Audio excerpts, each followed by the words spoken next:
مساء الخير عليكم. الحلقة الأولى من شارك تانك. هنتكلم عن الحلقة الأولى من سيزون 3 في شارك تانك.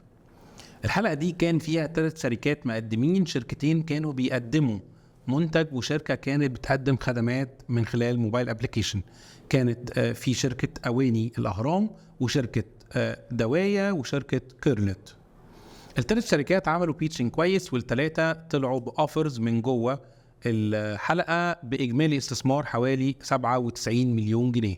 صحيح كان فيهم 40 مليون جنيه قرض، ولكن ده إجمالي الاستثمار اللي دفع خلال الحلقة الأولى في شارك تانك. حاجة من الحاجات اللي كانت بتميز الحلقة دي إن لأول مرة في تاريخ شارك تانك إيجيبت إن يبقى في شركة مقدمة عمرها 60 سنة. صحيح ده في البيتشنج ما كانش حاجة في صالحهم قوي إن هم في خلال المدة دي كلها ما وصلوش للحاجات اللي هم عايزينها، ولكن دي كانت حاجة لأول مرة تحصل.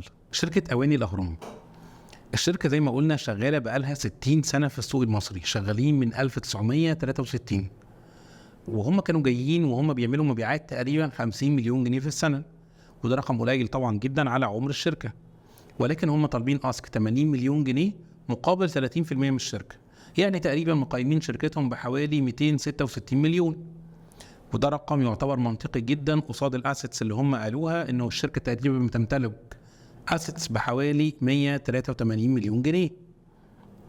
الحقيقه ان هم كان في شويه لخبطه في البيتشنج بتاعهم، كان في توتر عرقوا جامد. بدايه البيتشنج ما عرضوش فيها بالظبط ايه الخطه التوسعيه اللي هم عايزين عشانها الفلوس دي. الشركه كان في تحفظات كتير عليها من الشاركس، لان حجم المبيعات بتاعتها قل عن السنين اللي فاتت. كمان اخر 4 سنين لما راجعوا مبيعاتهم بالوحدات لقوا ان المبيعات قلت، وفي فرق كبير بين مبيعاتك بالفلوس ومبيعاتك بالوحدات، بالذات في الدول اللي بيحصل فيها تضخم او تغيرات سعر العمله بشكل قريب من بعضه. بيبقى التقييم بالوحدات اهم بكتير من التقييم بالسعر، وخلينا نشرح لكم اكتر عن الموضوع دوت. لو انت سعرك زاد وبالتالي مبيعاتك زادت، ولكن عدد الوحدات اللي انت بتبيعها ما زادش، ده معناها ان انت ما كبرتش في السوق وما خدتش ماركت شير اكبر من اللي انت كنت بتاخده. ودي الحاله اللي كانت موجوده في اواني الاهرام، بالعكس الماركت شير بتاعهم قل عن قبل كده، وبالتالي كان في تحفظات كتيره موجوده عليهم. وبرغم من التعليقات اللي كانت موجوده عليهم في البيتشنج والنقاش اللي دار، ولكن في الاخر احمد طارق قدم لهم عرض. العرض ده كان عباره عن الاسك اللي هم طلبوه 80 مليون جنيه، ولكن متقسمين 40 مليون جنيه مقابل ال 30% ايكويتي، وال 40 مليون جنيه التانيين مقابل قرض يتم استرداده في خلال 3 سنوات.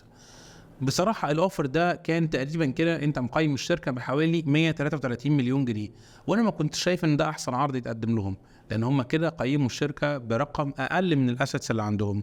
من وجهة نظري لو أنا مكانهم كنت هتوجه أكتر للبنك، ومعايا أسيتس كتيرة أقدر أخد بيها أعمل بيها ضمانات وأخد قروض من البنك، وبالتالي ده كان هيبقى اوبشن احسن ان انا ما ابيعش جزء من الايكويتي بتاعتي. ولكن في نهايه الفقره بتاعتهم هم قرروا ان هم ياخدوا العرض ده، وده هيبقى فيه بصراحه فايده ليهم زياده عن البنك، ان هيبقى معاهم حد بزنس بارتنر بجد، لان كمان هو شرط عليهم انه يعمل كنترول كلوز عشان يقدر يطمن ان الاداره ماشيه بعد كده في الاتجاه الصح. تاني شركه كانت موجوده في الحلقه هي شركه دوايا.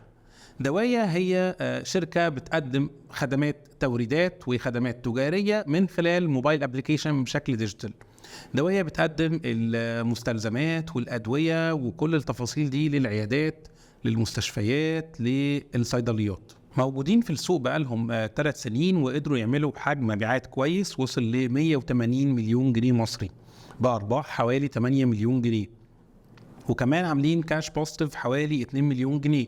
كل الارقام دي كانت ارقام كويسه، ولكن الشارتس كان ليهم بعض التعليقات برضو على دوايا. دوايا كانت جايه وطالبه 12.5 مليون جنيه مقابل 15% من الشركه، وده معناها ان هم تقريبا مقيمين الشركه بحوالي 83 مليون جنيه.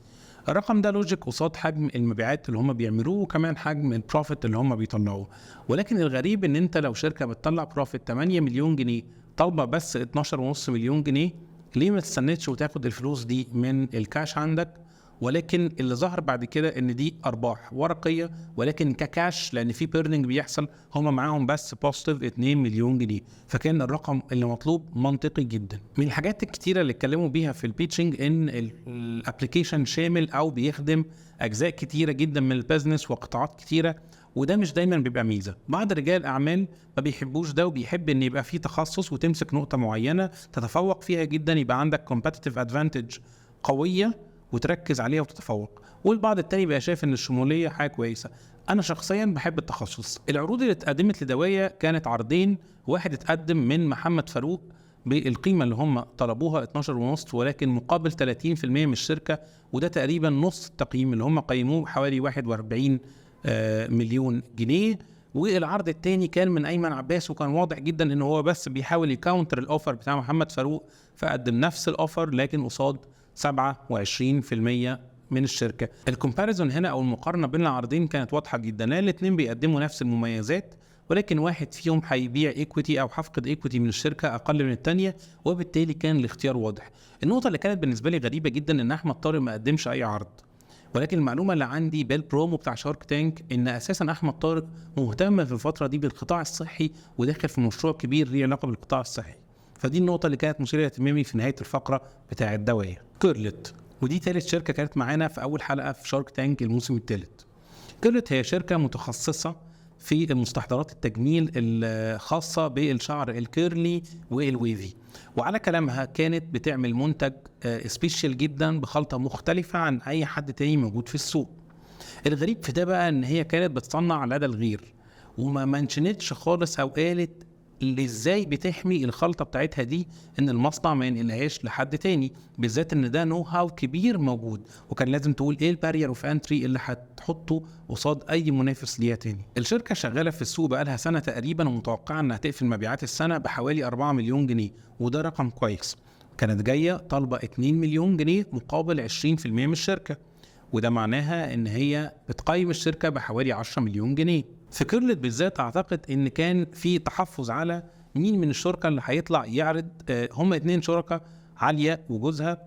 عليا طلعت لان اعتقد ان هي صاحبه الفكره وهي اوريدي شعرها كيرلي، فده كان ايمج كويس. ولكن المشكله ان عليا كشخصيه مش بتاعه بزنس قوي، اعتقد ان جوزها اشطر منها بكتير في الحته دي، وبالتالي هي كانت اولا باديه متوتره جدا، مش عارفه تواجه الناس.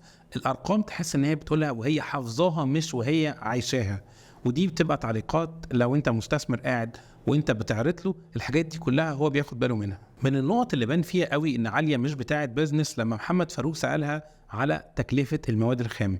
عاده لما المستثمر بيسال على ده بيبقى بيسال على نسبه التكلفه دي، لانه عايز يعرف الكوجز تقريبا كام في الميه، لكن هي بدات ترد بارقام اكزاكت، ده ب 72 وده ب 83، وده مش بيبقى الحاجه المطلوبه، وبالتالي طول النقاش اكتر ان بداوا يسالوها طب وهو بيتباع بكام، يبقى النسبه دي عامله كام. ولكن اللي كان مثير بقى في الحلقه دي او في الفقره دي بالذات ان هي اكتر بروجكت خد عروض، وتحليل الموضوع دوت ان هو البروجكت الاسك بتاعه صغير، وبالتالي بسهوله يبقى فرصه بالنسبه لاي مستثمر انه ممكن يدخل فيه. خدت حوالي 5 أو 6 عروض. في الاخر ريسيت على عرض دينا غبور مشتركه مع محمد فاروق، هيدوها 5 مليون جنيه مقابل 50% من الشركه، وبكده تبقى هي حققت الفالويشن اللي هي كانت عايزاه ال 10 مليون جنيه. كمان اتفقوا ان القيمه دي او الايكويتي اللي هم خدوها ال 50 ممكن تنزل ل 30% زائد 5% رويالتي فيز، يعني تقريبا 35% في كي بي ايز معينه خلال الثلاث سنين اللي جايين، يبقى هي كده كسبت كويس قوي. ولكن اللي بالنسبه لي بيبقى غريب شويه، بالذات بعيدا عن البرامج الاعلاميه، لو انت بتعمل بيتشنج لمستثمر عادي، ليه تقبل تاخد فلوس اكتر من الفلوس اللي انت كنت طالبها؟ مفترض ان انت طالب الرقم اللي انت عايزه 2 مليون او 5 او 10 او ايا كان، انت عارف كويس قوي هتصرفه في ايه وهتعمل بيه ايه عشان تطلع بيه عائد قد ايه. طب انا لو خدت فلوس اكتر من الرقم ده هعمل بيها ايه؟ هتبقى مسؤوليه عليا، او هكون بعت ايكويتي اكتر من اللي انا كنت عايز ابيعه، وكنت ممكن ابيعه بعد كده بارقام تانية خالص. فده يمكن تعليقي الوحيد على الحته دي. ولكن في الاخر هي خدت اوفر كويس بالنسبه لها، وخدت شراكه 2 من الشاركس، ودول هيدعموها ويزقوها لقدام قوي كويس الفتره اللي جايه. وده كان ملخص الحلقه الاولى من السيزون الثالث شارك تانك. لو عايز تعرف اكتر عن بيزنس بعينه جوه الحلقه دي، استنوا الحلقات اللي هتنزل عن كل بيتش منفصل. مستنيينكم يوم الخميس من كل اسبوع، وحلقة جديدة من شرح تانك.